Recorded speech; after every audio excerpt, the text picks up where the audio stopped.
I don't have to tell you things are bad. Everybody knows things are bad. Everybody's out of work or scared of losing their job. The dollar buys a nickel's worth. Banks are going bust. Shopkeepers keep a gun under the counter. Punks are running wild in the street, and there's nobody anywhere who seems to know what to do, and there's no end to it.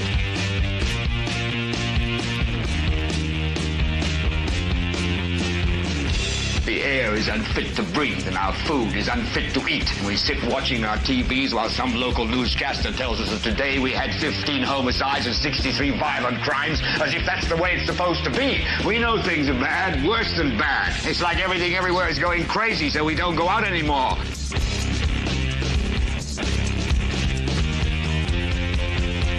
We sit in the house, and slowly the world we're living in is getting smaller, and all we say is, please, at least leave us alone in our living rooms. Let me have my toaster and my TV and my steel-belted radios, and I won't say anything. Just leave us alone. Well, I'm not going to leave you alone. I want you to get mad.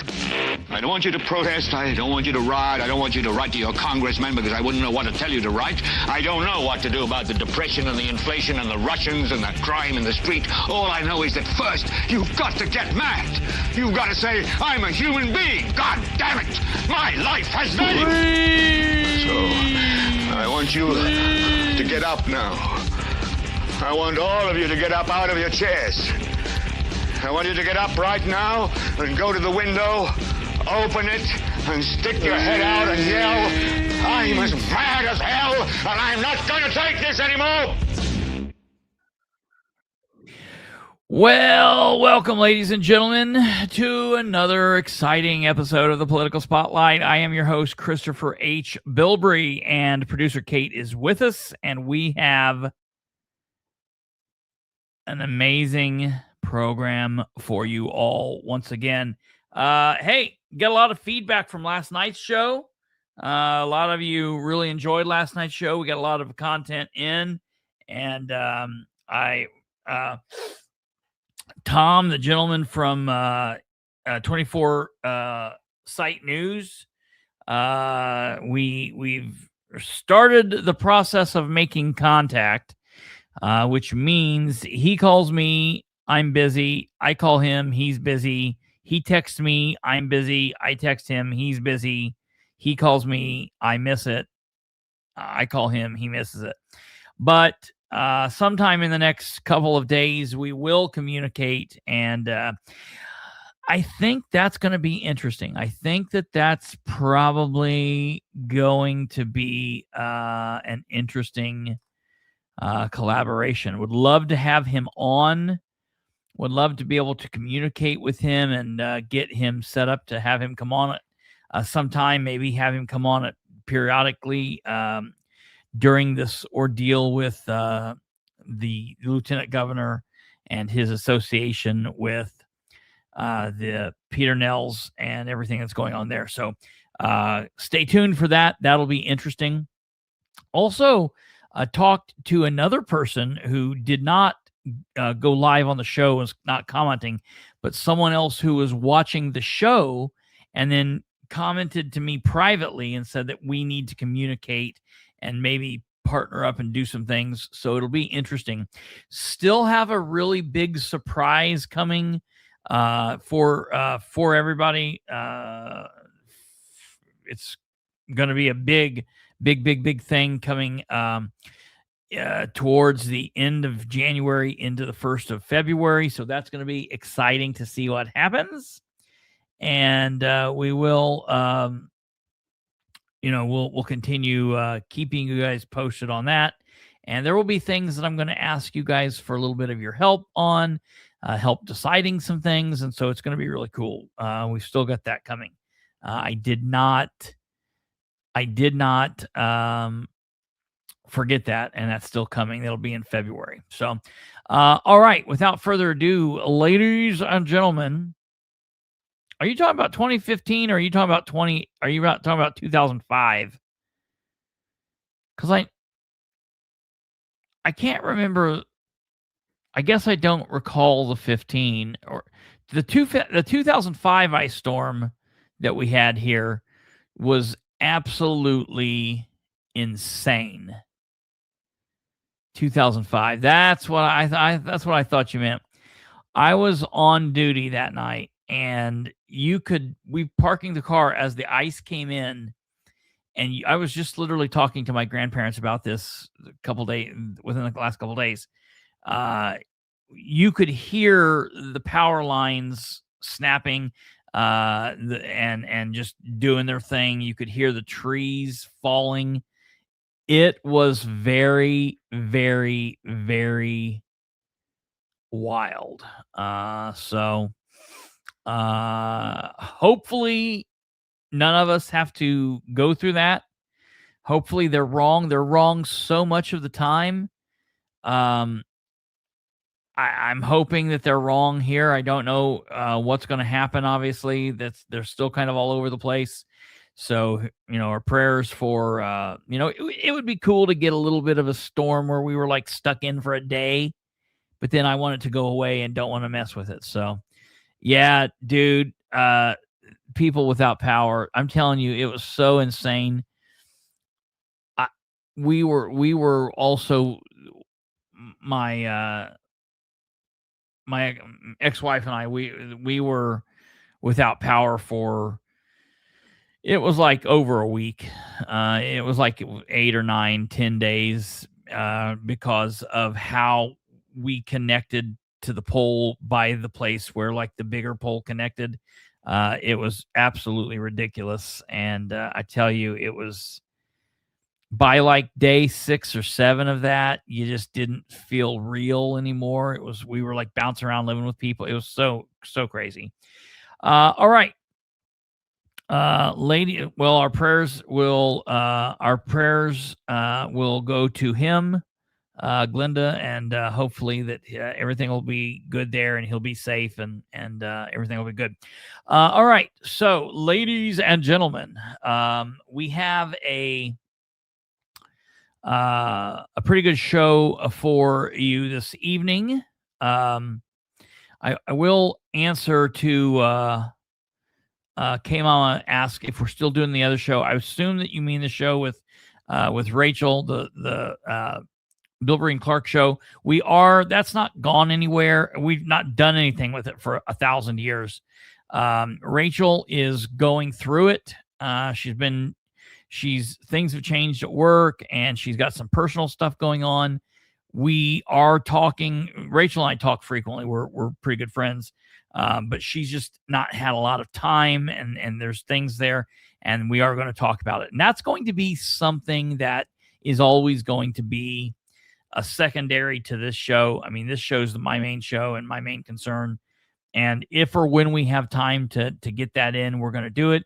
And I know that she's very interested in getting some shows recorded and getting stuff going. So that's going to be here in the near future.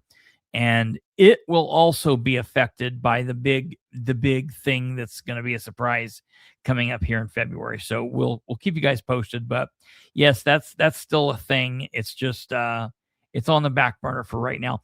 Basically, what happened was, and we didn't know at the time, we kicked that show off kind of at a really bad time for her. Right as we kicked the show off, things changed at work. And things were changing in her personal life.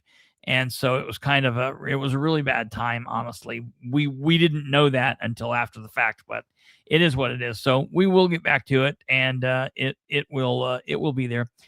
Okay, so without further ado, ladies and gentlemen, for the last several episodes, we've been talking about Henry County. We've been talking about things in Madison County. We've been talking about things at the state. And that's not purposefully to leave Muncie out. There's just not been a lot going on, or at least there's not been a lot going on to run a whole show off of. So tonight, though, we're going to change that. We are back to Muncie. We're going to be talking about Muncie. This is going to be a completely Muncie/Delaware County centric show. We have a couple of different things, and I have a guest that's coming on. Not a guest, a contributing correspondent. Most of you know this person, specifically if you watched for any length of time at all. We're going to have him on, and I will see how long he wants to hang out. He's coming on to talk about one topic.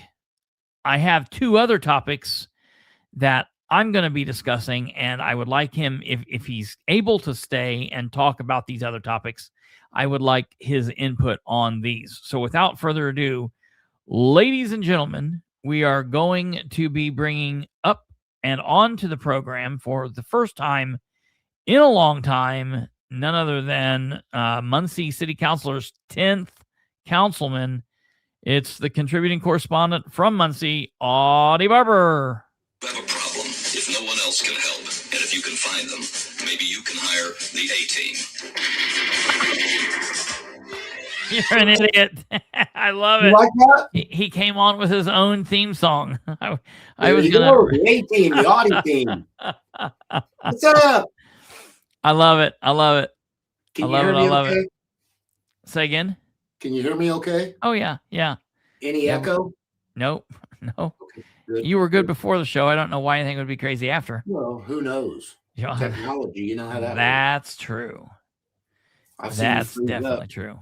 So So, what's happening? everybody wants to know where you've been, what you've been doing. I've been working. Been chilling out a little bit, taking a little time off. Just needed some time off from everything. Did you know that if you can't Now everything, Yes. words, now everything's starting up again, and it's, tis the season. So Yeah, that's true. I've got to fill out my paperwork. I'm going to run for precinct committeeman in my district. Okay. I got to get that paperwork filled out and go from there. But the reason I came on tonight was to talk about fire station number 6. Yeah, so obviously everybody's aware that here in Muncie we've got a fire station that has been under construction for Almost 12 months. almost 12 months. We're right at about we're coming up to the point where they broke ground and did all that. So it's been about a year, right at a year. And I will say they didn't really give us a this is probably one of the smartest things that Ridenhour's done. He never announced like a specific opening date. Like, normally they'll do that and then they like blow past it and it never happens. But they never really announced when this would be open. And so that's interesting. So it's just kind of open-ended, like we'll never know. He told the council members Mhm. that it was supposed to be in December. So, well, that's what I was going to say. So there was never anything really public ever announced. However, insiders, people who have been listening and the council people and folks within City Hall have heard over the last several months that they wanted to be open in sometime in December 2025. So last month. And no one's really sure what the price is on this thing. They keep saying that they're at budget or under budget. I mean, time will tell on all of that. But for anybody that's drove over on what? Not no more. Yeah, you're right. For those that have driven over on the east side of the city or driving down into the middle of the city on Station 6, it's on Broadway or Martin Luther King, right there at Highland. Yep. And for anyone that's been driving by, it kind of looks like it's almost been done or been open. They have had fire trucks and a couple ambulances parked inside the bays for the last several weeks. Yep. But it's all dark and you don't see anybody around there. They've got I don't know if the fence is still up. I've not been by in a couple days. I don't know if the fence is still there or not. It's gone. The fence is gone. Okay. I think it's gone. Yeah, I think it's gone. Part of it's gone. But I've just been, I've not even been pushing them. I'm just like, wait, it'll happen when it'll happen. And as soon as they open it, the plan is I'm going to ask them for all of the invoices and the checks and see what this thing truly cost. However, you then called me last night before we went live. Yep. And you said that you had heard some information. Now, I'm going to add some information Oh, we've got plenty of fires and things. We've got Muncie's a big city, man. A big small city. We've got 6 or 7 fire stations throughout the city. We've got one that's we've got 2 that are currently down. Station 4 is closed, I've heard, and they're working on Station 6, and they're getting ready to start something on Station 5. So I you'd think that they would want to get some of these done before they started other projects, but I don't know what's going on. Well, it's just like any other project the mayor started. He just can't finish it. Can't get them finished. Right. I bet it. No, I'm not going to bet, but I'm going to be an asshole and say it probably be next December before this one's opened. Man, that's a very long time. You really think it's not going to be that long? No. That's a whole nother year. There's issues. What? There's issues. Well, There's yeah. With it, okay. Yeah. So it's very, very hush hush. Not very many people know about this. I've contacted people that are my contacts, and they said, well, they're one of my text messages I received today was, let me get here and see. And I'm not going to say who it's from. What? The person says, I said, is there an issue with Fire Station 6?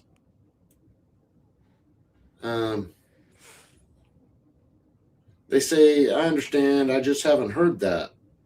I just pray it's a success for our people. And this person works for the city of Muncie. Here's the problem. They hired a contractor,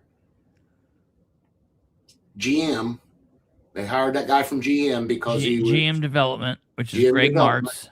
Because he is a 1 or 2 man team. We discussed that in the council meetings and stuff. And he went through and supposedly paid all the contractors because the job was supposedly done. But there's a big issue with the drywall. Okay. They went in and finished the drywall and never had no heat on. Okay. So what I heard was the drywall mud is all cracking and the paint's falling out and the drywall mud's falling out because they didn't have heat in there. And they've already paid the painter and the drywaller, and those people will not come in and redo the drywall and the paint because they've been paid for it. And that's what you get when you hire GM, whatever they are, whoever he is. Well, it's interesting. Yeah, it's a one-man team. It's interesting to me because GM Development was in charge of the Delaware County jail situation when the jail moved from downtown to out to where it is now on the southwest side of the city. When it moved from a building that was built to be a jail into a building that was built to be a middle school. Correct. And like from day one that the jail and the sheriff's department and the courts and the clerk's office and all of the other county related government that's connected to the criminal justice system, when they all moved into this building, from day one, it was a problem. The roof leaked. They're still dealing with roof issues. Matter of fact, in a recent commissioners meeting, I think at the beginning, I think the first, either the most recent or the first meeting of the year, they're talking about needing to have the roof down out there. And that was a GM Development project. This is another GM Development project. Wait a minute, Chris. Yep.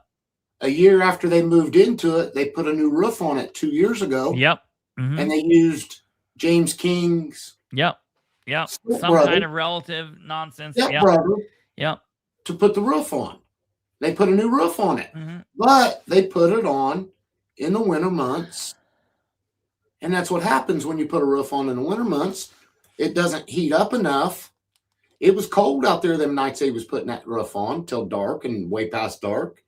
and the shingles don't have a chance to bind to each other, so you're going to have problems with it. Well, So they're having more issues with it now.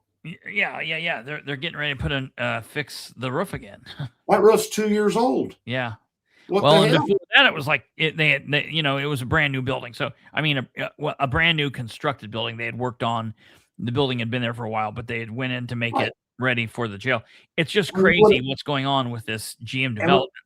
And we brought up then GM development should have put a new roof on it to begin with before they ever sold it to the county. Sure.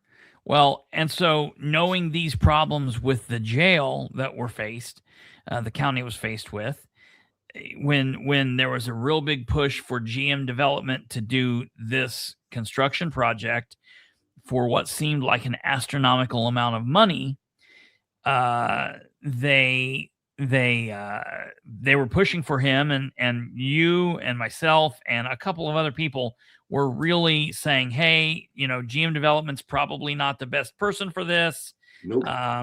Maybe we ought to do something different.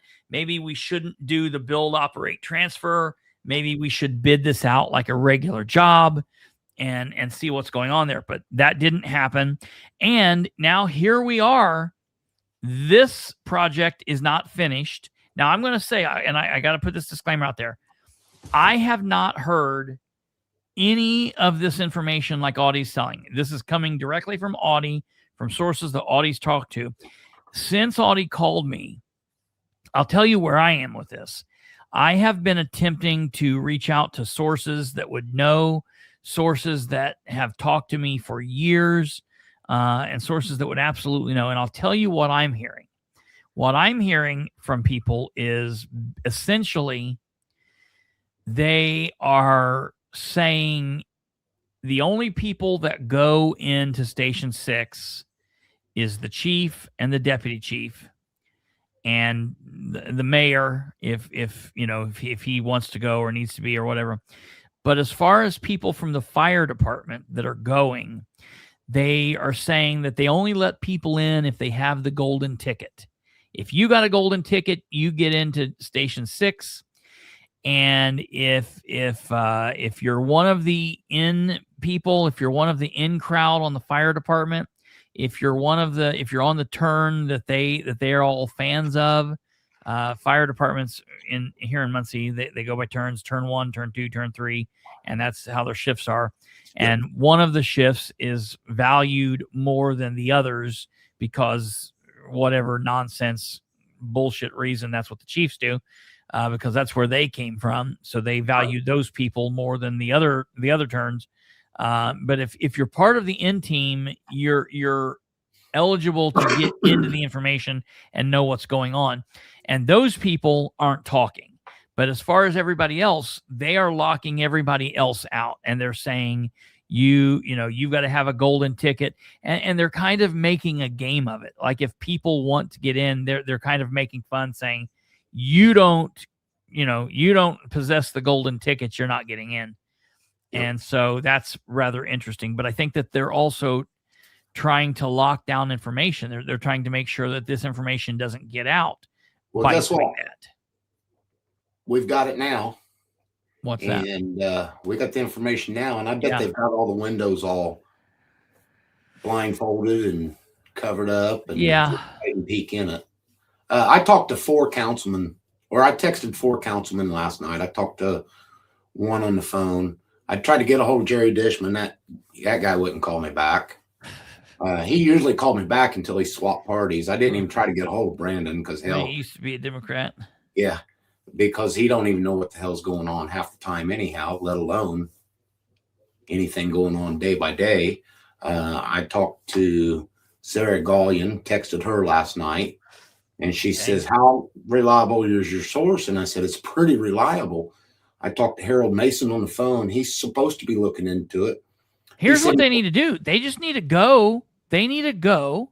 Here's what I would say. They won't let them in. What? They won't let the councilman in. So here's what they need to do. This is what I'm sick of hearing. I'm sick of hearing these counselors saying, we're doing things behind the table. So we're doing things, under the cover of darkness because we don't want to cause a scene. Here's what they need to do. They need to say, what? They need to cause a scene. Yeah, right. Absolutely. They need to say, hey, we're going to be out there on Tuesday. We want to go in. We're going to be out there on Thursday. We want to go in.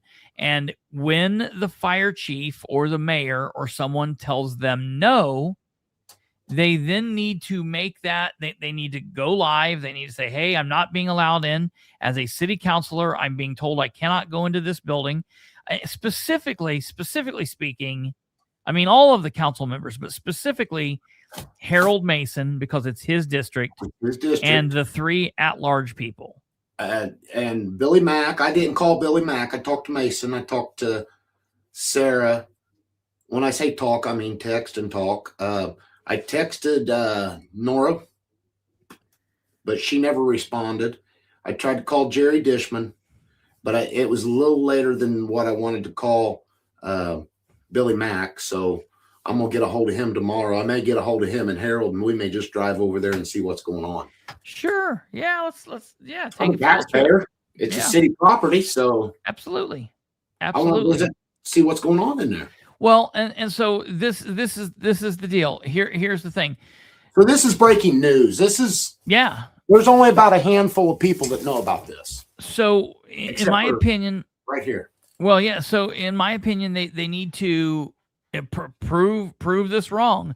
Open it up. Let's go through it. We'll say, okay, somebody lied for whatever reason. Let's see what's going on. I'll put it to you this way. Audie didn't just wake up because and I know people don't believe this, but Audie didn't just wake up after having, been working and doing his thing and kind of being in some kind of semi-retirement for a moment, with politically speaking. He didn't just wake up and say, hey, I'm going to make up a story about the fire department. The information came to him from someplace. So it's either true. What? I got a phone call. Hey, you guys need to look into this. You and Bilbrey need to look into this. It's either true, and you need to look into it, or it's not true. See, when's the open house? Well, the open house won't be until it's ready to rock and roll, and who knows when that's going to be. But the other issue is then, I guess, because we were told that this build, operate, transfer was going to be fantastic, and that they would make sure that the work was done. And if we couldn't get to a position like this. Basically, if there were issues, they would be able to handle the issues until it was complete. So if this is happening, why? And that goes back to the thing I said when we first started talking about this. Do not use GM. They wanted to use GM because it was one of the council members at the time. It's his cousin. I felt there was a big conflict of interest there. I did some research on him. We did research on him. He's a one-man general contractor. Yeah. One-man general contractor, lives out on the other side of the county line. Yeah. And how are you going to hold one person responsible? I mean, he's went through and paid all these other contractors because they felt the job was done. And then next thing you know, they start heating the drywall up, and guess what? They turn the heat on in there, and the freaking drywall starts chipping, breaking out, and cracking, and falling out and stuff. Anybody that's ever been around drywall that knows sheetrock. Sure. If it's not warm when it dries, it's not going to do right, and it will crack, and it will break out. So you've got a brand new fire station we spent probably $9.5 million on. At least. And the landscaping ain't even done. There's big piles of shit, for lack of a better word, laying around the property out there. I haven't looked at it too good, but the person told me that J. Crew was one doing it, and they've already paid J. Crew, and J. Crew won't come back and do that. Now, I don't know that to be a fact, but I was just told that too. And that I've got to say, like, I can understand because, we've had a pretty good winter. It's been pretty mild, and then all of a sudden it got really cold and the ground froze and all that. So I could see them ceasing work for a moment. I'm not too caught up about the landscaping. I think that J. Crew does enough work around the city and the county. I think they'll do it. I think they'll finish that. Do it, I'm sure.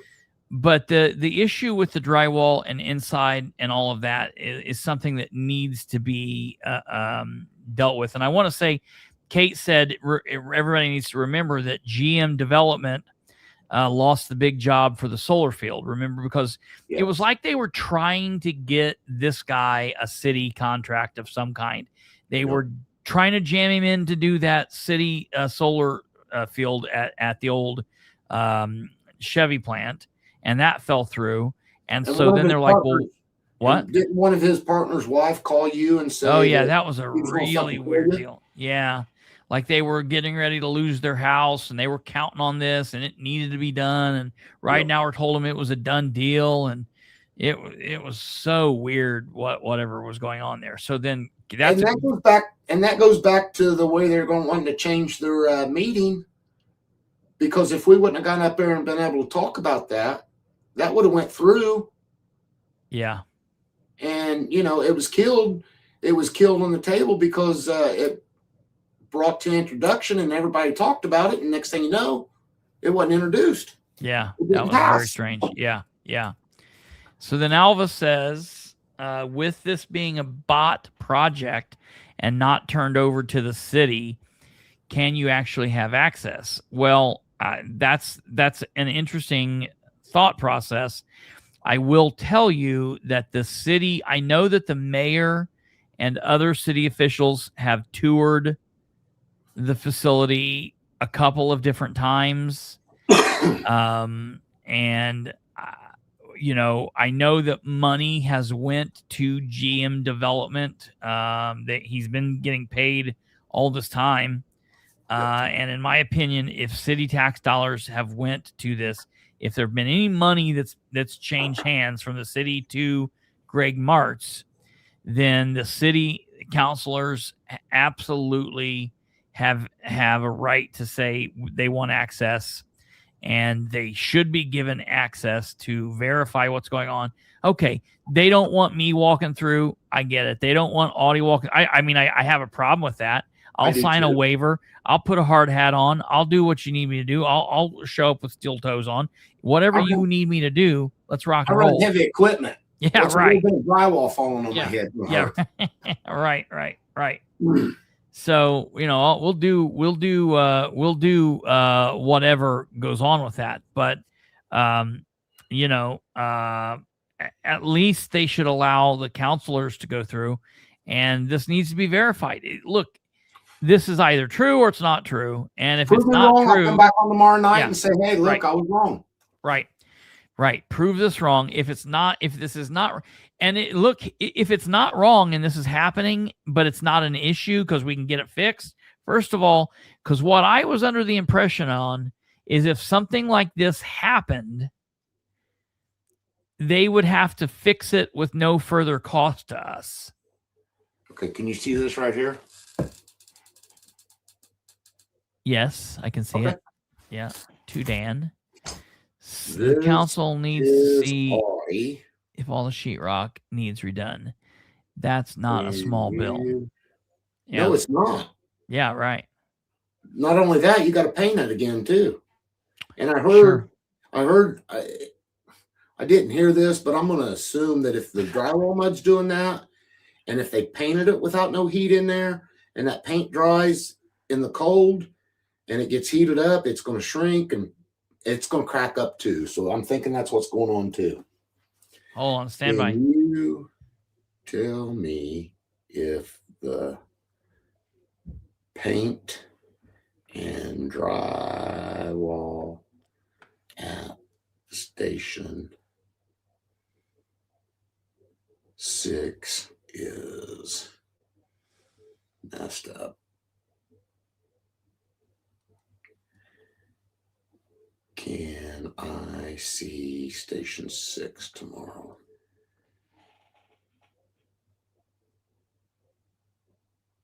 Stand by. What's up? I don't know if he's got the same number or not. So for the mayor? Yeah. I said, this is Audie. Can you tell me if the paint and drywall at Station 6 is messed up? Can I see Station 6 tomorrow? We'll see what he doesn't even know, I'm sure. Oh yeah, he knows. We'll see what he responds. Oh my God, you ignored him. You text him at 9:45. He's the mayor. You asshole. He's the mayor. There's a crisis. We need to know. Tell him to get his robe on. You're coming to pick him up and take him out there right now. I don't understand why GM didn't get a contractor in there who guarantees their work and will come back to redo it if it goes to shit. But again, a good company would have said it's too cold. Wait. Didn't I tell you that we did not need to use Hagerman also? Yeah, we talked about this. We talked about this way back when. I was looking to see. That's the other thing I was going to do. Guys, I'm in this business. I'm in the construction business. Muncie, I know the type of work that gets done. Fire Station. Oops. Number 6. Hagerman. Let me see what we've got. I don't know if they've done the drywall and paint or not, but October 23rd, 2024. City of Muncie Fire Department. What's the deal with the non-union division of the Hagerman Group out of Indianapolis getting the block work for Station 6? Any word from Greg Martz on this, or nah, because he's getting paid and that's all that matters, right? Any thoughts on the Muncie City Council from the Muncie City Councilors? Any thoughts from Mayor Dan the Man? You out there somewhere? Yo, stay tuned for more. And that was what's the guy that wears a bow tie? What's his name? Dale Basham. And we're off. Fire Chief Dan Burford lays the first concrete block for the City of Muncie Fire Department Station number 6. This was January 30th, 2025. January what? January 31st, 2025. 1 year. Yeah. We're 12 months in it. The Muncie City Council and all the mayor and everybody broke ground on October 28th. October 23rd. See, that's so interesting. October 23rd is when I posted the picture of the Hagerman sign going up on the and they put the fence up around the building. When was it? October 23rd. Yep. So let me share this up here real quick. So it's been over a year. Yeah. They started breaking ground. Yeah. They started building the building a year ago next week. Yeah, here we go. Here's this was taken on October 23rd. Once again, sometime there around. If I say something, I try to be very truthful about it, Chris. I don't think you can go back at any time that I've talked at the council meetings and stuff that I was ever wrong. You know, they wanted to put the fish farm over here at the fish farm. I forgot about the fish farm. You remember the fish farm? They wanted to put it over here. Well, guess what? Evidently it wasn't efficient enough, so they didn't put it in. They were going to put one down on Jackson Street. Guess what? Evidently it wasn't efficient enough, so they didn't put it in. The hydroponics tanks. Yeah. And they've approved all that. Yeah. Well, so this will be interesting. I think that what they're going to come out and say is they're going to come out and say, no, this is all wrong. No one knows what they're talking about. Listen, I didn't hear this. I've not heard this. I can't find anything. I can't get anybody to say anything. I'm talking to firemen who work for the city of Muncie. I'm talking to firemen on turn 3, firemen on turn 1, firemen on turn 2, EMS people, and rank and file all the way up. I'm talking to people who are just firemen, the grunts on the floor. I'm talking to people with rank, folks that talk to me, and they know that happens because they don't like that the information gets out.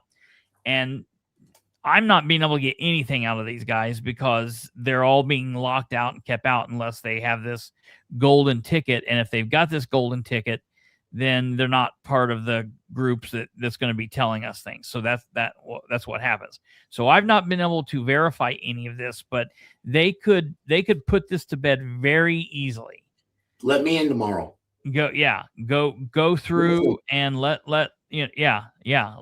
someone in, let it go through, let them walk through with a video camera and take the video, take pictures, and let's rock and roll. And Audie will come back on and give me a call and say, hey, he was wrong, and he can contact those sources and say, hey, why the hell was I told this? And we can find that stuff out. I mean, it's not, it shouldn't be that hard. Right. But I think that we need to make sure that we're not moving forward with Station 5, and we're definitely not moving forward with GM development until this situation is resolved and until we know what's going on. Or that I was wrong. Or tell me I was wrong. Yeah. If I was wrong, I'll apologize to everybody. Right. But I ain't had to do that very many damn times at all. Right. And I feel like my source is a pretty good source, and I trust my life with this person. So yeah.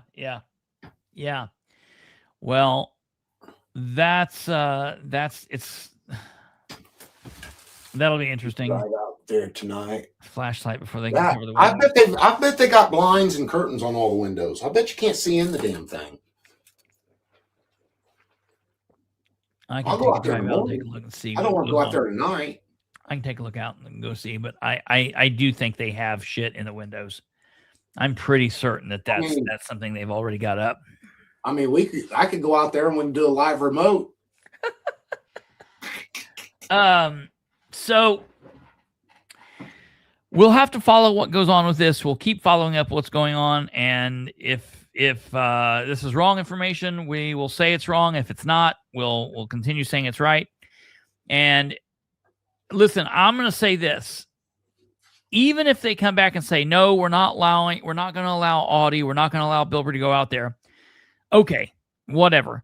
Let a city councilor go out there. Let a Republican, they can put one of each, a Republican and a Democrat can go out there, start videoing before you walk into the building, walk through the son of a bitch, video it, and if the walls are great, okay, we'll come back on and say they were great. If they're not, that's a problem. But here's what I'm going to say the issue is. When they don't allow that to happen, when they say this doesn't work and that's wrong and they're lying and they're wrong and they're just stirring up trouble, but we're also not going to allow them, we're not going to allow the counselors, we're not going to allow anyone in, then it's going to be like the thing in Madison County from last night, folks.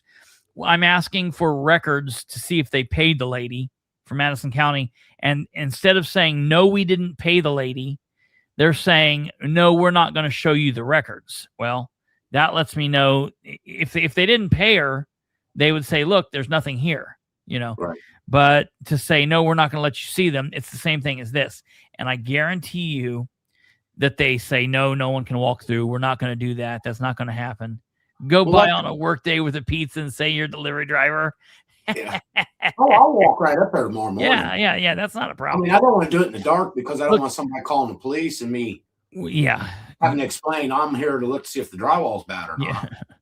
Look, I'm gonna be honest with you that the paint will flake off too. Yes, it sure will. Absolutely. And Total Madness says it's public property. Can they refuse you once it's open? They can't refuse you to even go into the bathroom to use it. No, right. But they're not going to open it until the problem is fixed. But they're not going to open it tomorrow and say, all right, it's open. it's a fire station, so most of the time the fire station doors are locked, and you got to, you know, our day and age now, you've got to ring the doorbell to get in. And if they don't know you, they're not going to let you in. Yeah, but we're talking about nonsense, because when it's open, this problem's not going to be an issue. Correct. So that's why it's not open yet. Yeah, right. That's the reason it's not open now. So yeah, when it's open, this will have been fixed. But the problem is, and I guess we'll know if they end up having to pay to fix this, or whatever the deal is. Again, my understanding was that they shouldn't have to pay to fix this problem. They shouldn't. No, I agree. I agree with the pizza thing. So, and hey, look, and the bottom line, if it doesn't work, you get to eat the pizza. So you know, it's a win-win. Okay, so there's I want to. What? Stumblefoot. There's nobody in there. Yeah, that's the other thing I don't think people realize is there haven't been people working there. I haven't seen people seeing there. I've not seen people working there in weeks. I haven't either. Before Christmas.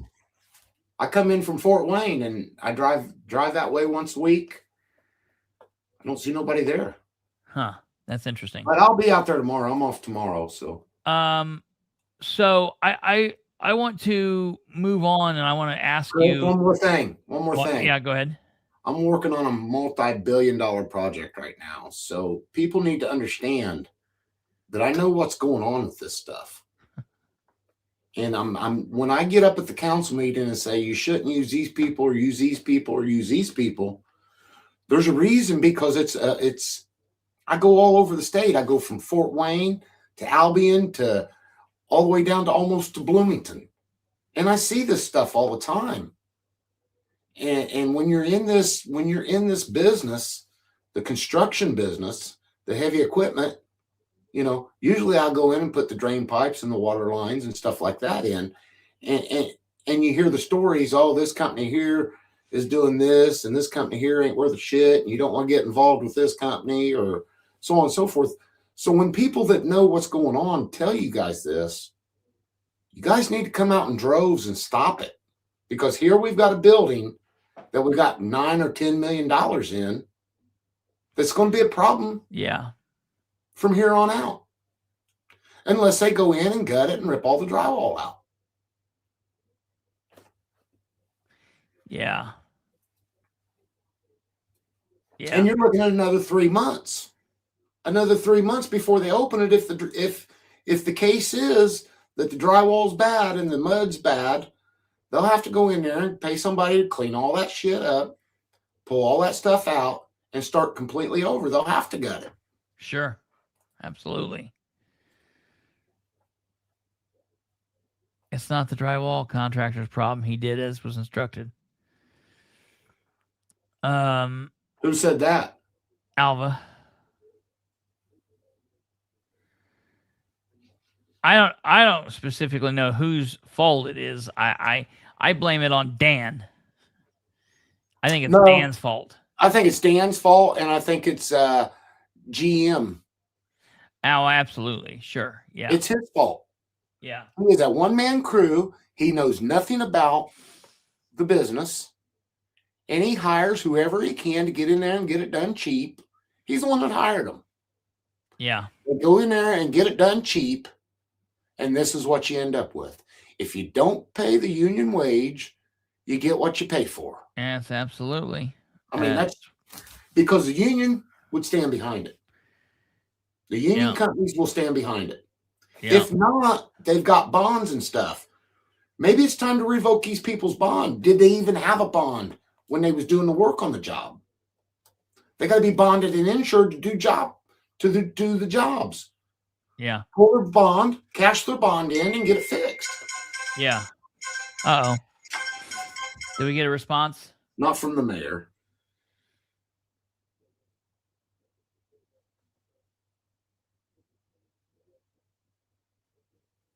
Did we get a response from anybody? If there's problems with the building, the engineers should have picked up on that, you would think. Well, certainly. Anybody with any common sense knows you cannot put drywall and expect it to dry Yeah. in a cold environment. Right. Furthermore, if you didn't know it and then you walk through and you see it's all cracked and breaking out, whether you knew what happened, you'd be like, oh, that doesn't look normal.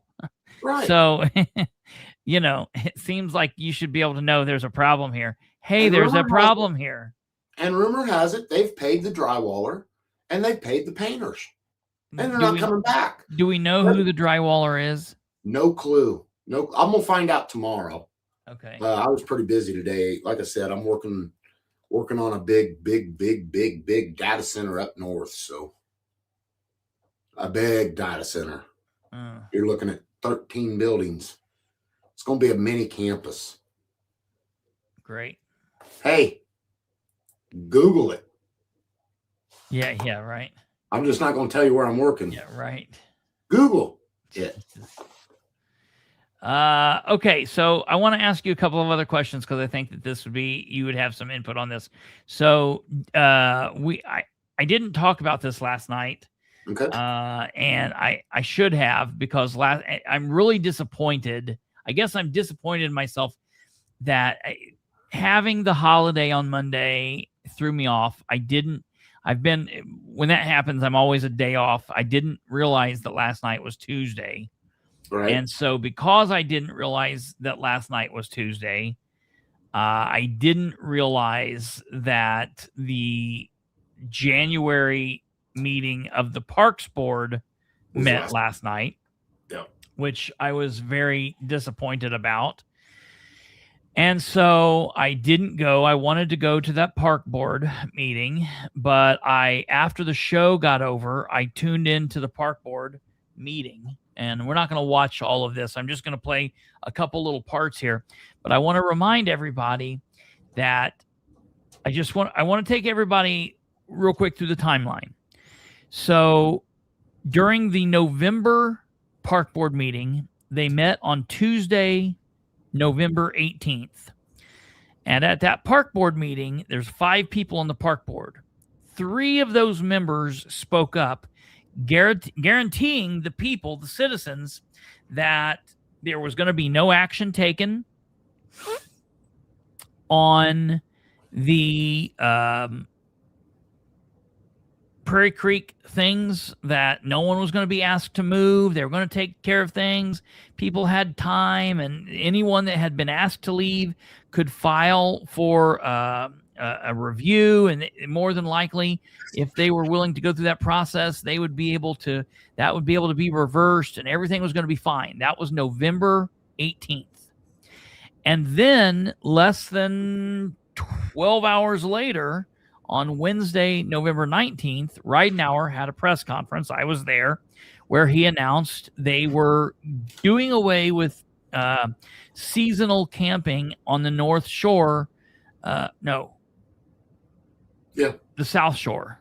No, it's the North Shore. It is North Shore. Yeah. North Shore. Doing away with the seasonal camping on the North Shore for the foreseeable future, and they would be reimagining, and they were going to build back better, and he was saying all these weird words, and essentially what it meant was everyone needed to be out of there by March 31st. And that pissed people on the park board off, because they felt like they were lied to, because 2 of the park board members knew about this.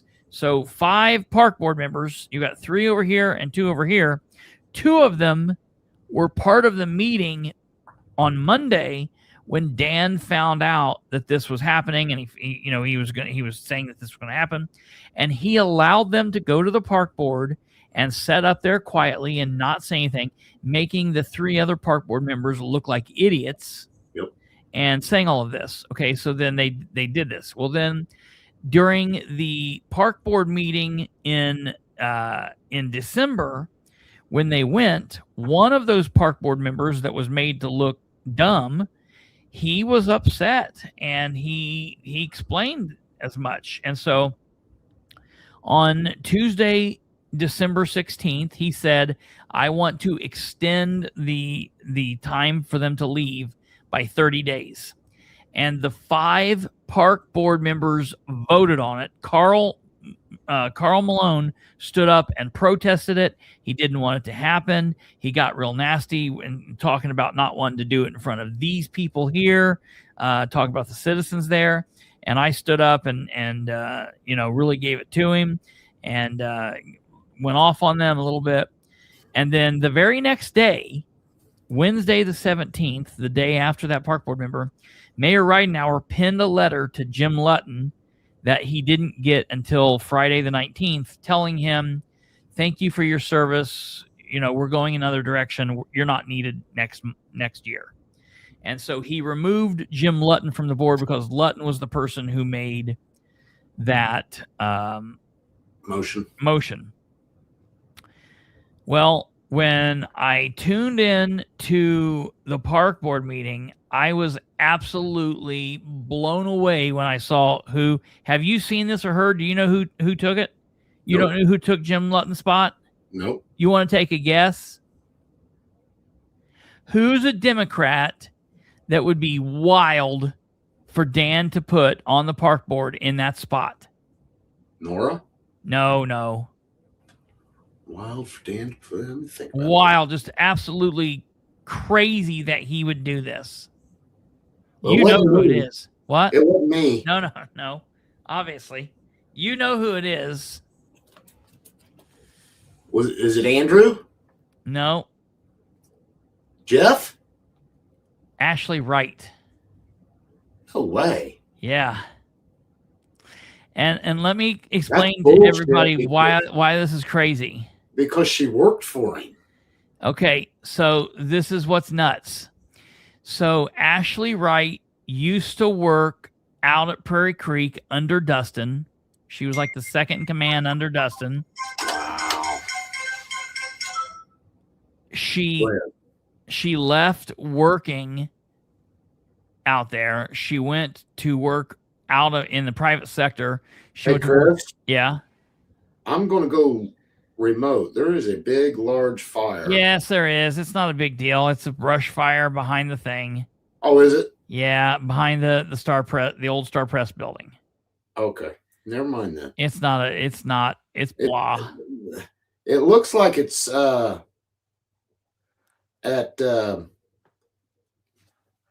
oh shit, that water company. What the hell's the name of it? It's a brush fire at Delaware Dianetics wastewater building located at South Walnut Street, Muncie, near the intersection of First Street and East 2nd Street. It's by the water Firefighters. tower. What? It's by the water tower. Yeah. Yes. Okay. Yeah. Well, that's at what the hell's the name of that company? I just told you. Delaware Dianetics wastewater building. No. Oh shit. Okay. Well, I don't know what other name you're thinking of or trying to think of. Well, the water tower's there. That's the old drugstore there, right? Yeah, I guess. Yeah, there's a business back there. Oh,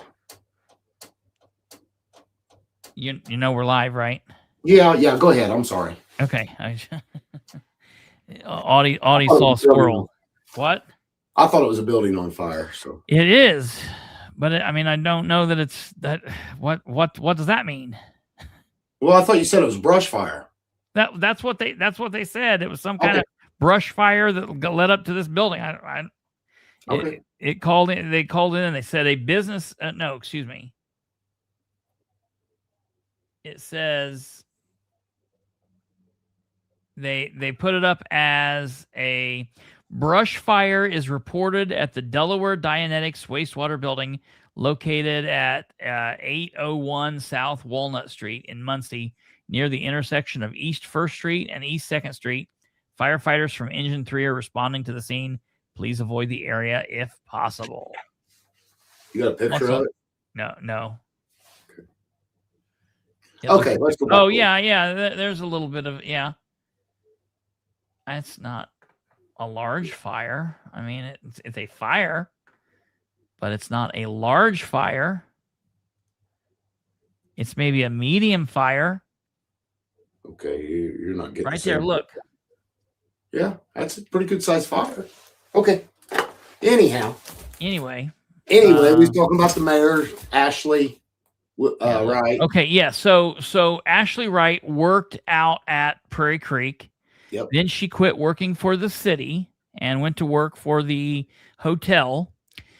And then she went to work for American Water Company, where she currently works. So how weird is this? She works for American Water Company, who owns that property, who Dan and Dustin are negotiating with over this. And he puts her on the Parks Board, where they deal with all of the parks of the city, primarily one of those being Prairie Creek. And I just think that is a really bizarre conflict of interest. And let me tell you this. I'm going to tell you this. This is what I wrote last night when I found this out. It was laughable. I was shocked when I found out that Ashley Wright, because Ashley Wright's husband works for the city of Muncie. He's one Democrat that's like been able to keep his job, and he sucks up to the mayor, and they all, as Democrats, suck up to Dan. It's really weird. They've planned this for a while because she also ran for county council. She ran for commissioner. County commissioner on the Democrat ticket. Mm-hmm. So 20 hours ago, I said, City of Muncie Mayor Dan Ridenour continues to prove that it's not about what's best for the city, but rather about what best helps him maintain control. Jim Lutton was removed from the City of Muncie Parks and Recreation Board, and Ashley Wright, whom Ridenour can more easily control, was appointed to that seat. That is absolutely laughable, and everyone sees it for what it is. The Muncie Parks Board is now an even bigger joke than it already was. Mayor Ridenour still doesn't have any plans for what will be going on out at the North Shore of Prairie Creek Reservoir. Other outside forces are having to force his hand just to get him to the table. What a joke. Then we find out at last night's Muncie Parks and Recreation Board meeting that they are going back on what they voted on in December. They aren't giving everyone extra time to move their property out. They still want everybody out by March 31st, 2026. And they're telling people they're going back on what they voted on. Wow. They're saying you have to be out by March 31st, 2026. March 31st. But if, and only if, someone is having issues with that, and if they jump through the hoops that Ridenour and Carl Malone have put forward, they can have extra time. Wow. That's not what was voted on at December's meeting. What a joke. Ridenour is ridiculous. Malone is ridiculous. Adding Wright to the board is absolutely ridiculous. But hell, it's just a Wednesday. You know, what a joke. Muncie Parks Board members, and I put them up there, and I put that up there. So it's crazy to me that he put Ashley on the board. It's wild that they did this.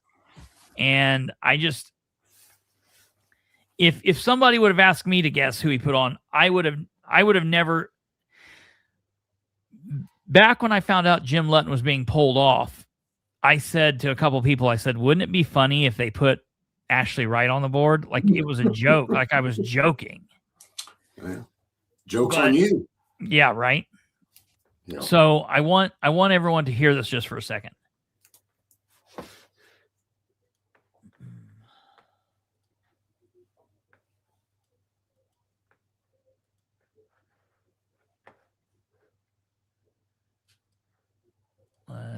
That as well.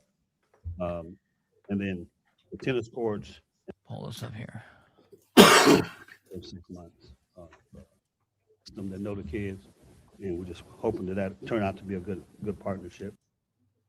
Who's coordinating the events? If it's a parks event, Is that okay? And parks, bleachers. Okay. Concert is to bring all families together, cabins. forum on this, or we're just 14. 12 Oh, through 14. 14? Yep. Okay. Difference.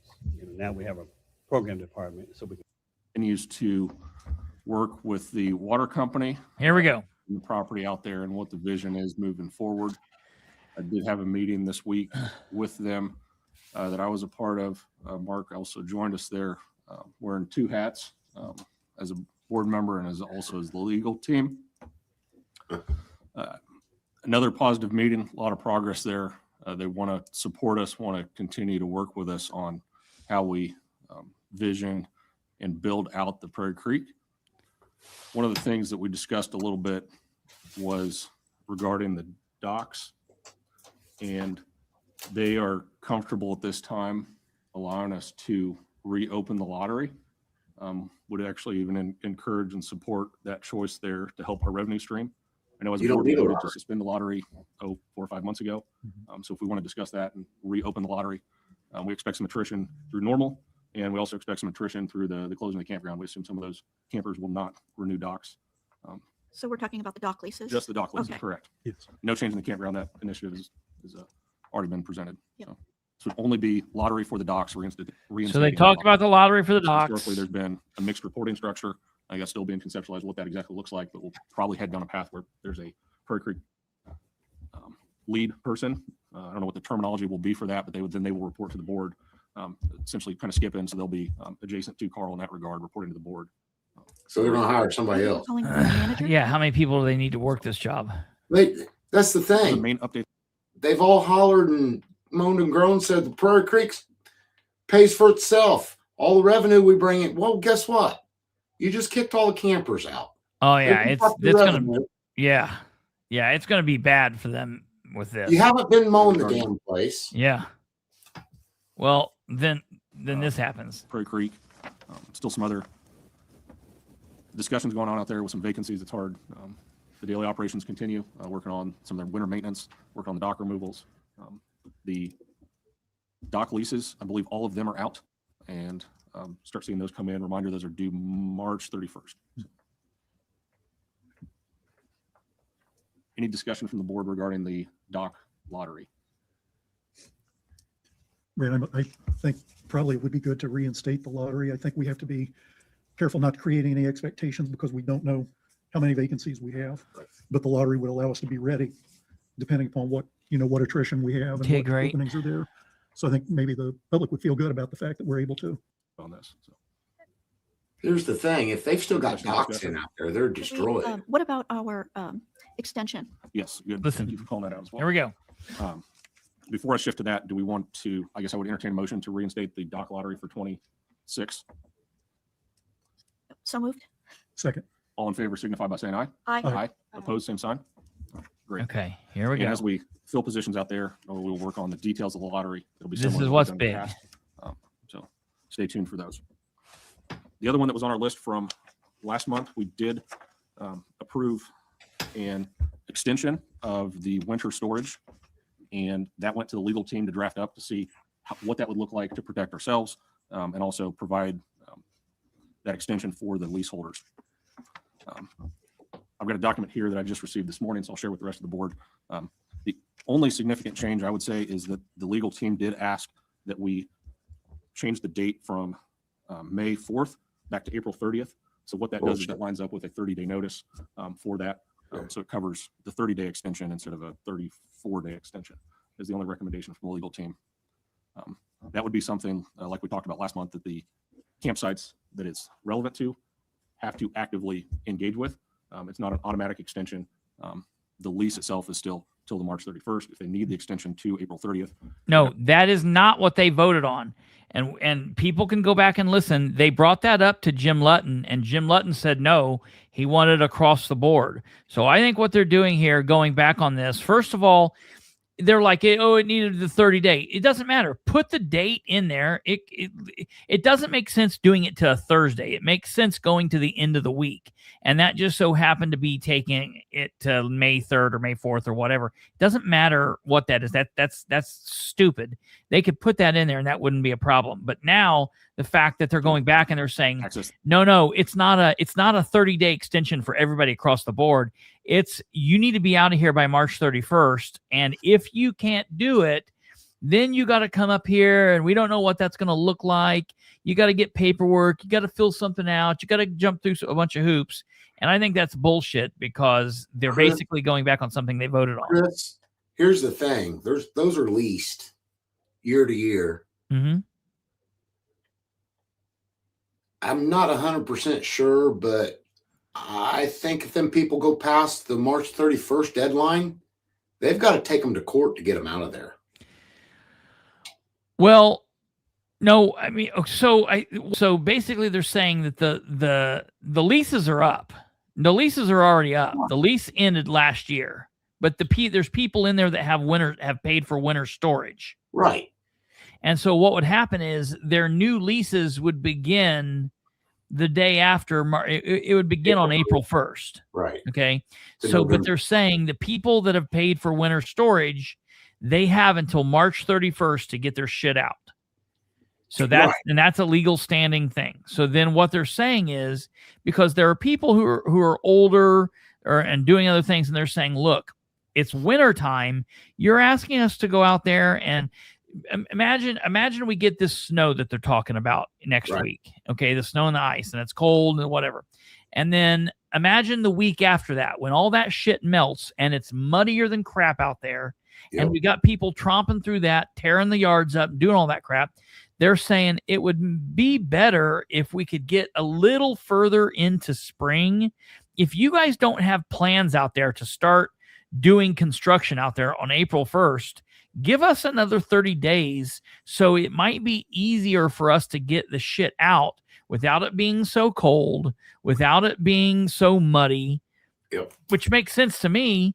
And I think if they put that extension on there and they say, look, this is not an extension to stay. It's an extension to get your stuff out of here. I think that they could put that there and that would be legally binding.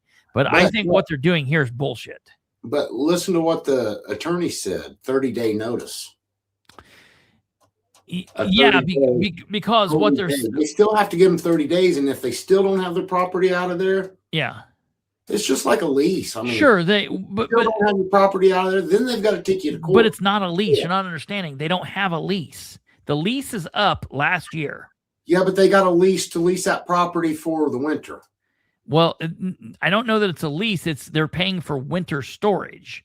They're paying to keep that. They can't have possession. They can't go out there and stay. They're not permitted to stay. All the crap has to be locked up. They can't go inside of it. Like a storage facility. It'd be like a storage facility, which they still have. Have to give you a 30 after I quit paying my bill. 30 days, then they can go in and they can legally go through the process of getting my shit. Well, I think so. I think that's what they did by giving everybody till the 31st, because they're saying, because Carl stands up and asks that. Carl stands up and says, well, what happens after the 31st if people leave stuff out there? Is that ours? And he says, yes, that's stuff we then junk. No, it's not. Because they're giving them their notice now. No.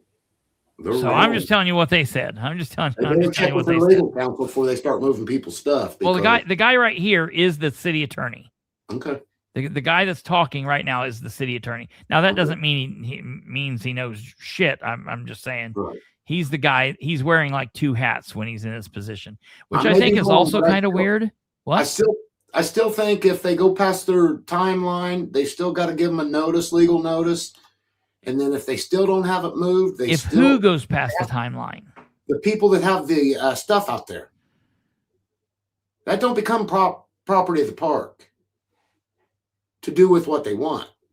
That's still not their property. It's still somebody else's property. Sure. So they've got to go. I'm sure they have to go through the legal channels of going through court to get the courts to evict. I'll get a copy of one of this form. I'll get a copy of that in the next couple of days and see what goes on. I'm just disgusted. I mean, I guess that's neither really here nor there, and that very well could be. I'm just disgusted that they're going back on something that they voted on last month, and they're changing something that they voted on. And I don't believe they take vote. I mean, you can always undo something you vote on, but you've got to take action on it. And I don't believe they vote here. Still working on how we're going to distribute this. It'll be the office. It'll be emailed. Hard copy mailed, still working through some details there, but this would be available at some point to be signed before March 31st. I may be able to comment on a couple of things, recommendations from legal department on that. The extension would still be at no charge, really as a courtesy to those who have had campgrounds. What would be asked with the form is that in addition to asking and availing of the free extension, if needed, it constitutes a notice because the city does need to move forward in a timely manner. So it would constitute the 30-day notice. So everybody needs to be out April 30th, or legal action can be taken to make sure that happens. Okay. We don't want to do There you it go. out voluntarily, but this way it's kind of the best of both worlds. It gives a bright deadline, but it also allows people that month of nice weather, if they need it, to be able to. And those who are out by March 31st don't need to do anything. They're out. It's only if they need the time, it will be granted to them if they sign the application and the form. And after extension about if people leave, so they take their camper, but they leave other belongings after that. Because sometimes people just leave it because it's trash. Other times they want to come back and get it. Is there anything spelling that out? That's a good question, and there's nothing that spells it out, but anything left after that would be treated as abandoned property. And so I think people need to understand it needs to be down to basically to the dirt. In that way, the city can move forward with plans. I think terms have been used to reinvent or reimagine what that area can be used for. And That's so stupid. there is no intention to our understanding to leave it just vacant indefinitely. It's to try to figure out the best use for all the citizens and how to do that. But that's a really good point. If you leave Well, I'm something, gonna let you know, Ridenhour does not have any plans. Ridenhour is not wanting to do anything. There are other outside forces that are trying to push him into action, and they're literally needing to push him to do things. And so here we are. We're 2 months out of this, and he's still not doing anything. Just no plans. We're just imagining, reimagining, and twiddling our thumbs. And so goes back to one of them projects that he started that he never finishes. to the deadline, it's just like leaving it in an abandoned house or anything like that. How absolutely. many campsites are there currently? Anyone know? 247, 245, 240-ish. Or campers? I want to say it's around 200, I think, because there is a block of space that doesn't have campsites that Yeah. there's like a whole section that never says. Meanwhile, So he's around lying about the 200. budget for There's Prairie actually Creek. 200 Absolutely. campers So currently. very strange, very strange. We've got the park board member here. The park board members. This is Chandra Parks. This is Shannon Powers. This is obviously the president, Brad Marshall. This is Mark Irvin. And then this is our newbie, Ashley Wright. And Ashley Wright is it's crazy to me here. So here we've got Ashley Wright, former Prairie Creek employee for the city of Muncie. Her husband, what's her husband's name? Donnie. Donnie works for the street department. He's for a the city of superintendent. Muncie. He's a supervisor there. Of course, they suck up to Dan doing whatever they can. Of course, here's the man of the hour, and here's Carl Malone. And I'm going to tell you, Carl Malone is trash. Dan needs to get rid of Carl. He needs to get rid of Carl and try to hire Misty in his place. And I would be happy with where the parks were going. As long as Carl's left in charge, Muncie City Parks will always be less than because he is a trash individual. And that's the way it is. I don't know. It's sad. So, okay. I just wanted to let you know that. And then lastly, I wanted to talk to you, and then you can do it because I know you got to do things or whatever, but I wanted to just get your opinion or ask you. We've got an election coming up here in Delaware County this year. Obviously, we've got a May primary and then a November general, and those offices that are currently up for re-election or up for election in Delaware County are Indiana. The offices that are up for re-election in Delaware County are your District 5 United States Representative, currently held by Victoria Spartz. Mm-hmm. She's filed for re-election. She has a challenger, Scott King. He's filed to run against her. We have a state senator, Scott Alexander, in District 26. He has filed for re-election. We've heard, the newspaper has told us that current HR director for the Muncie Sanitary District, Richard Ivey, has announced his intentions to file. He has not filed. Oh no, excuse me, not for 26. No. I'm sorry. Bite my tongue. We'll get back to Richard Ivey. Scott Alexander has filed. No one on the Republican ticket has filed to run against him. That's District 26 state senator. Sorry. Moving on. And this is just the Republicans right at the moment.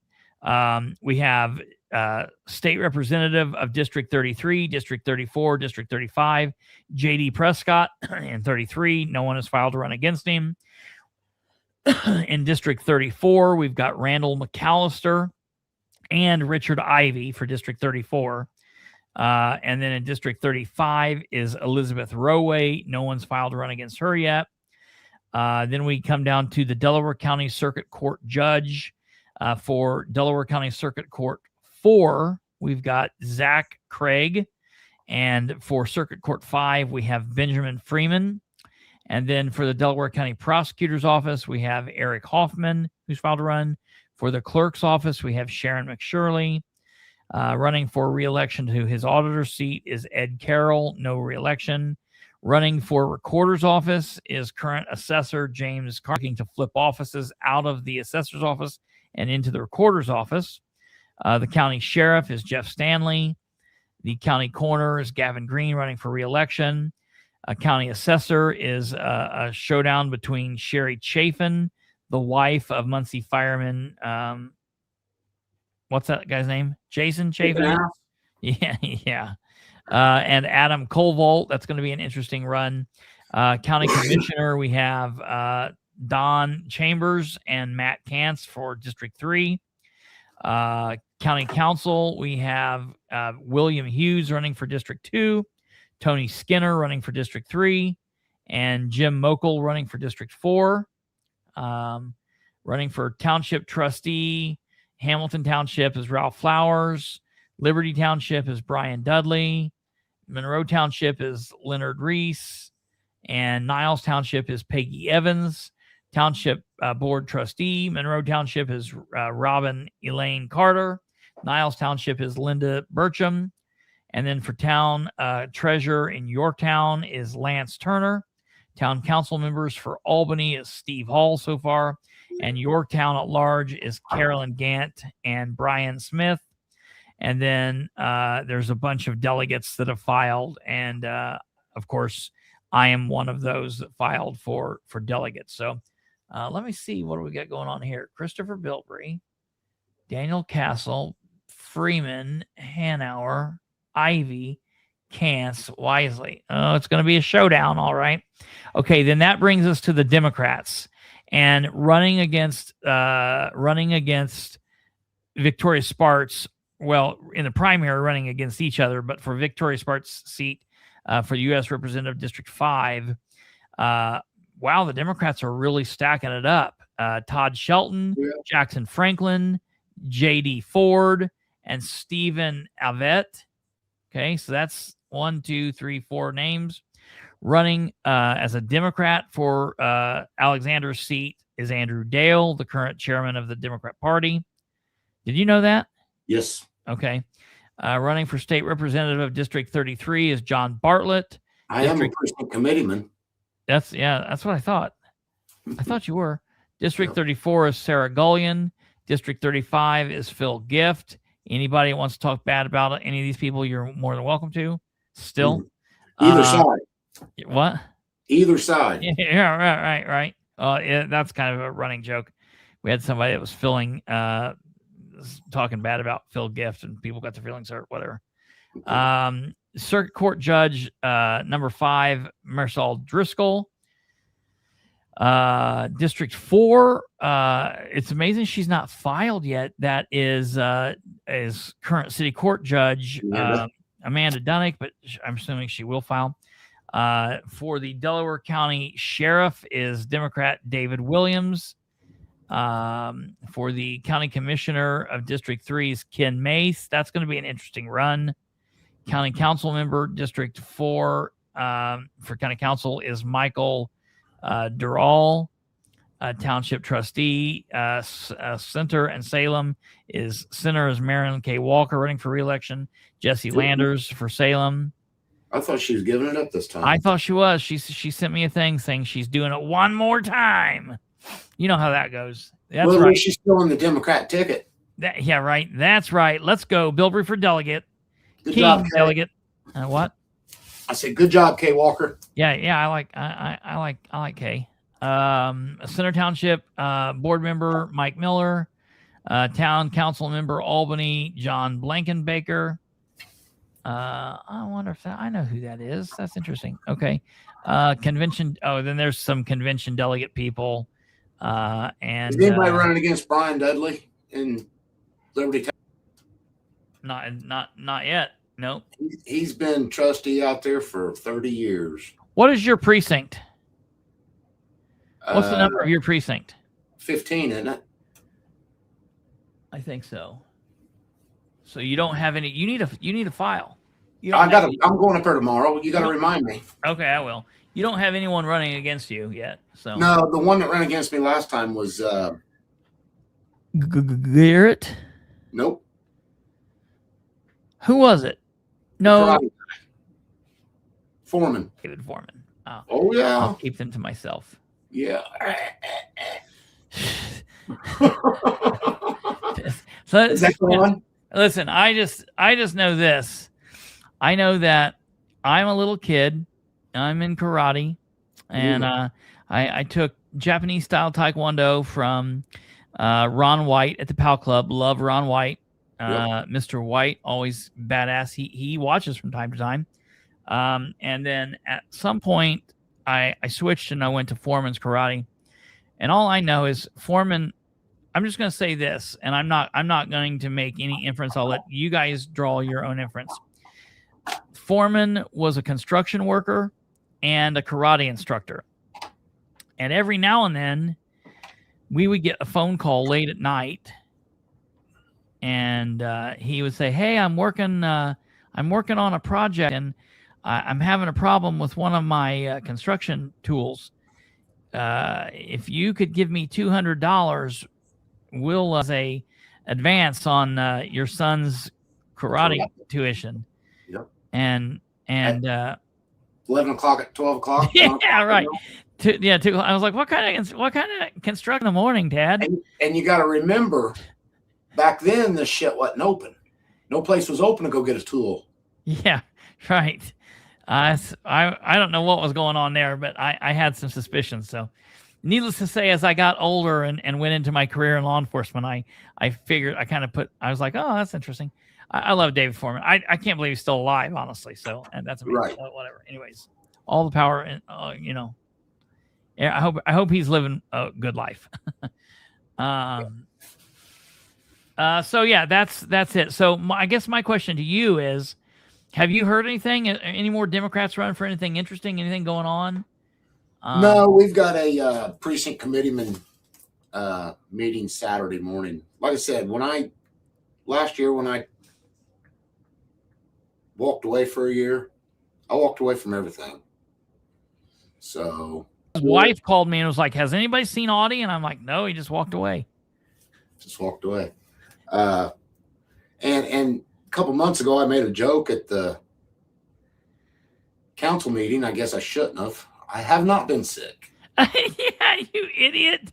Everybody in the world was calling me and was like, "What's wrong with Audie? Does he have cancer?" If they was listening, I would have said, they would have heard me say sick and tired of the bullshit. Yeah, right. But I think that everyone just heard that because, God, my grandparents started asking. I was getting blown up. People was like, "What's wrong with Audie?" And I have lost a lot of weight, but that has nothing to do with my health. So, I mean, it does because I'm having to lose some weight because I was so big. Okay. Yeah. It happens, and I've just lost weight because I needed to. Audie, you've looked identical since I've ever known you. You've never changed. Look, pull that picture of me up. Pull that picture of me up, my election, the one that was in the paper last week. Yeah, I saw that. That was a weird picture. I was 255 there. I've lost about 50 pounds since that picture. Yeah. And I'm getting off most of my medicine too, so that's Well, a good thing. Yeah, it's good. That's good. It's all My mental. question to you is, okay, so I'm not going to make you badmouth her. I'll just say this. Sarah Gallian's running for Sue Arrington's seat. I don't like that. I think that she has a promise. She's made a promise to the citizens of District 4. She should fill out her first term before she does anything weird like this. I'm not happy with that.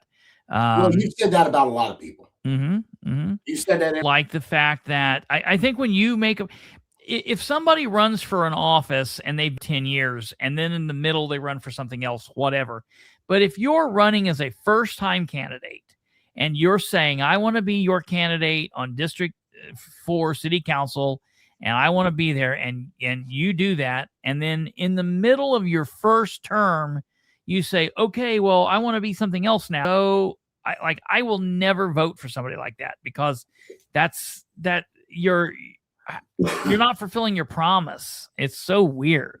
Well, I'm Democrat. And Kate, I agree with Kate. This is probably my biggest issue with her running for the House is that she's spineless, and that she's also goofy and anxious, and it looks like her head's going to pop off when there's big things going on. So I just don't know how she could handle all of that. Well, she's probably nervous up there. I mean, hell, that'd be a nervous position to be put in. Yeah. I mean, usually if you talk to her outside of there, she's not like that. I like Sarah as a person. But when she's in there at the council meeting, I think she just gets tongue-tied because she's so nervous. Yeah, I'm just always worried that I'm like, tape that down. Yeah. I don't know. If you run for something, you should fulfill your first term, like you say. Should fulfill it. I'm not going, and I think that goes for both sides. Anybody. Yeah, right. Well, it's the thing is, I talked last night about these people because I'm starting to hear Republicans bad mouthing the Republican chair because he's not. He doesn't seem to be. He doesn't seem to be doing the same thing with all the candidates. And bizarrely, I'm starting to hear some Democrats bad mouthing Andrew about some of the same stuff. So I hope they by February 6th, they get this worked out and they just treat all candidates equally, because I don't like the whole politics in Delaware County. Absolutely. It's been that way our whole lives. Yeah. So are you going to become a trans politician? You're going to become a Republican, a trans Republican? I am a Kennedy-crat. I'm a Fetterman-crat. Is that the news? Yeah, right. Jesus. Guys, I'm right down the middle. I tell the truth. I believe in the truth. And I don't believe in this washy-washy bullshit. And that's just the way I am. And I've been around for about 6 years now, and everybody knows that's the way I am. You get what you see. You either like it or you don't. It's just that simple. Yeah. It shouldn't be hard to just be honest and be yourself and be who you are. And for the people that have a hard time with that, people really need to consider what they're doing. And I'm a strong supporter of the Constitution. I'm a strong supporter of policemen, firefighters, EMS, first responders, all that. And I think if they're sworn in to uphold the law, that we need to back our police officers in whatever form they're in. And these people going in these churches, police officers aren't allowed to go into churches. Why does these protesters think they can get away with it? So I don't agree with that. I know I was always told if I'm being chased by the police, get in the church because they can't come in.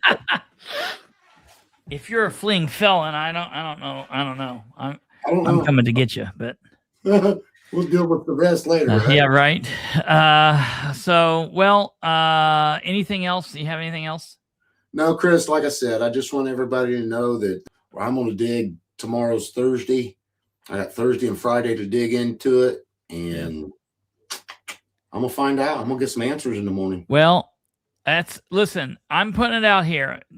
Dan Ridenauer, any of his bizarro Danatic sycophants, any of the city council members, prove this wrong.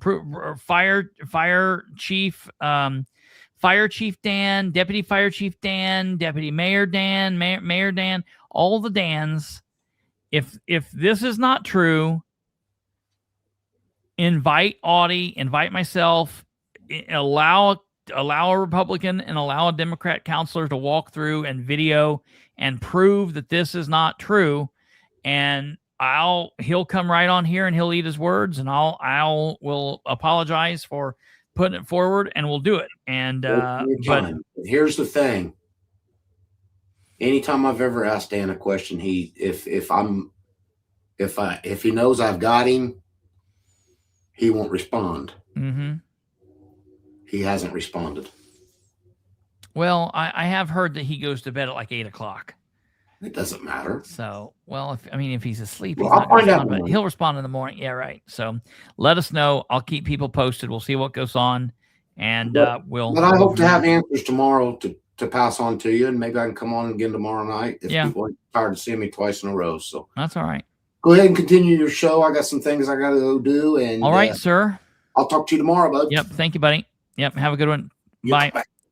All right, ladies and gentlemen, that was Audie Barber, and he is. Let's see if he does this the right way. Hey, Audie. Yep. You know you got to shut this down, or you'll be stuck in here forever. Oh, he's gone. Dumbass. Can you still hear me? Can you hear me? All right, he's gone, I think. Well, yeah, ladies and gentlemen, that's it. I've got a couple of things that I'm going to be checking on concerning the election. There's a couple things that I'm working on with a couple people, and we're going to be bringing it hard against the GOP and the Democrats, both of them. I don't just fluff off on the GOP because I consider myself to be a conservative person, a conservative-minded person. I will tell you, I got this thing that popped off in the mail, sent to me. I don't even know. Look, this is amazing. This thing says, "Don't tread on me," and look at this. It says, "Member LPIN.org, Libertarian Party of Indiana." Hell, I didn't even. They sent this thing to me, so I guess I'm a card-carrying member of the Communist Party now, or something. So look, I got that. They gave me a little sticker. Wait a minute. What else did I get? You know, I was so mad.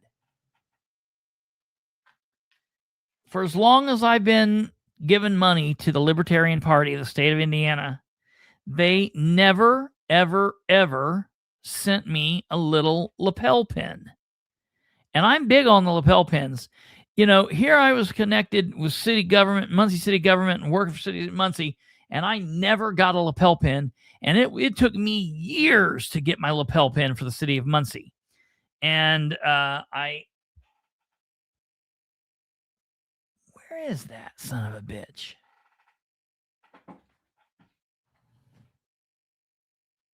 Oh, I know where it's at. Well, we'll have to look at it after the 4th. Anyways, sorry. That being said, I got my lapel pin for the Libertarian Party. Look at this. This is so cute. It's LPIN. It's a little hedgehog, right? Is this hedgehog? A mole rat? What is this? A hedgehog? It's a porcupine. A porcupine. Yeah, that's right. Porcupine is the same thing as a hedgehog. They're not the same thing as a hedgehog. It's close enough. They're bigger and spikier. An anteater. See? I had a hedgehog once. They're little teeny. Yeah. Well, that's really tiny too. Porcupines are. Yeah, they're really big. Yeah, that's right. Yeah. They got those quills that go in dogs. Yeah. We have to wait till after the 4th to see your Muncie thing? Yeah, it was up here. It was up here, but I took it Why down. do we have to see after the 4th? I don't know, because I got to find it. I don't even know where the hell it's at, really. I think I know where it's at, but I don't know that I know. It used to stare up at me right here, but I took this down.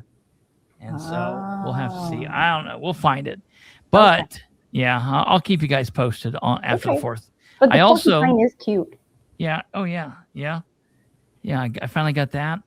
But I also need, because I did work for the Delaware County government, so I need a Delaware County lapel pin. I'm going to tell you out there, Matt Kantz, if you want my support in any way, you need to get me a Delaware County lapel pin. There you go. Whoever gets me the lapel pin first, I support. So you heard it here. And I'll have to put this with it as well. I've got my little American flag and my Republican lapel pin. I've got my little elephant lapel pin, but that's that. It's the little things in life. All right, ladies and gentlemen, thank you for tuning in. God bless each and every one of you. We want to thank Audie for coming on and giving us the good news. Whether it's right or wrong, we'll have to wait and see. I don't know. I think after I'm off air, I'm going to take a trip out there. I'm not waiting until the morning. I think I might drive out by there and see if I can see through the windows or not and see what happens. So I'll keep you posted. If you're interested in watching that, look at my social media and I will let you guys know. We will be back here tomorrow night. Is tomorrow? What is tonight? Wednesday? Tomorrow night's Thursday. The week's over already. We'll be back here tomorrow night with another great show. We'll keep you posted. You guys take care, and we'll see you then. Goodbye.